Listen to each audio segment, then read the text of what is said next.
ଆମେ ହେଇଗଲା ରୋଷେଇ। ହଁ ସବୁ ସରିଲା ଏବେ। ଚାଲନ୍ତୁ ସାଙ୍ଗମାନେ ଏବେ ଖାଇବାକୁ ଦବା ତାଙ୍କୁ ଟାଇମ୍ ହେଇଗଲାଣି। ଆଉ ତାଙ୍କର ଟାଇମ୍ ହେଇଗଲା।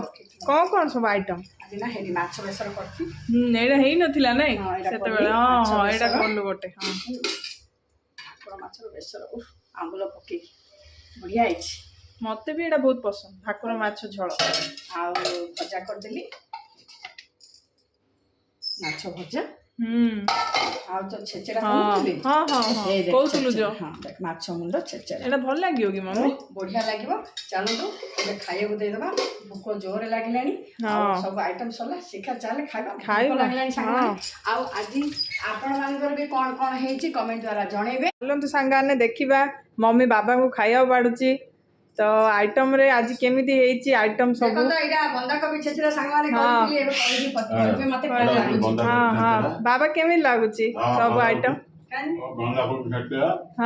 ଏଇଟା ବନ୍ଧାକୋବି ଆଉ ମାଛ ମୁଣ୍ଡ ଯୋଉ ଭାକୁର ମାଛ ଆଣୁଥିଲୁ କି ସେଇଟା ଛେଚେଡା କରିଛି। ବନ୍ଧାକୋବି ମାଛ ମୁଣ୍ଡର ଛେଚେଡା। କଣ ଲାଗୁଛି? ବହୁତ ଭଲ ଅଛି, ଟେଷ୍ଟ ଅଛି। ଆଉ ଚିଙ୍ଗୁଡିଟା ଦେଖ ସବୁ ଖାଇକି ମତେ କୁହ କଣ ଲାଗୁଛି? ହଁ ଭଲ ଅଛି ଚିଙ୍ଗୁଡି। ଏଟା ଚିଙ୍ଗୁଡି ତରକାରୀ। ଏଟା ଚିଙ୍ଗୁଡି ତରକାରୀ ମଧ୍ୟ ବହୁତ ଟେଷ୍ଟ ଅଛି।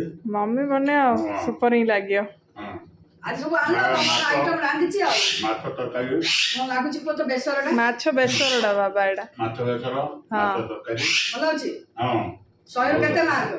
100ରୁ 90 ମାର୍କ। 90 ମାର୍କ। 10 କାଟି ଦଉଛ। ହଉ କଣ ହେଇଲା ଏଥିରେ? 100ରୁ 90 ମାର୍କ। ଘର ଭିତରେ କଣ ଅଛି ମାର୍କ? ମମି ବନ୍ଧାକୋବି ଛେଚିଡାଟା ଫାଷ୍ଟ କୁହ କଣ ଲାଗୁଛି? ଭଲ ଅଛି। ଭଲ ଅଛି।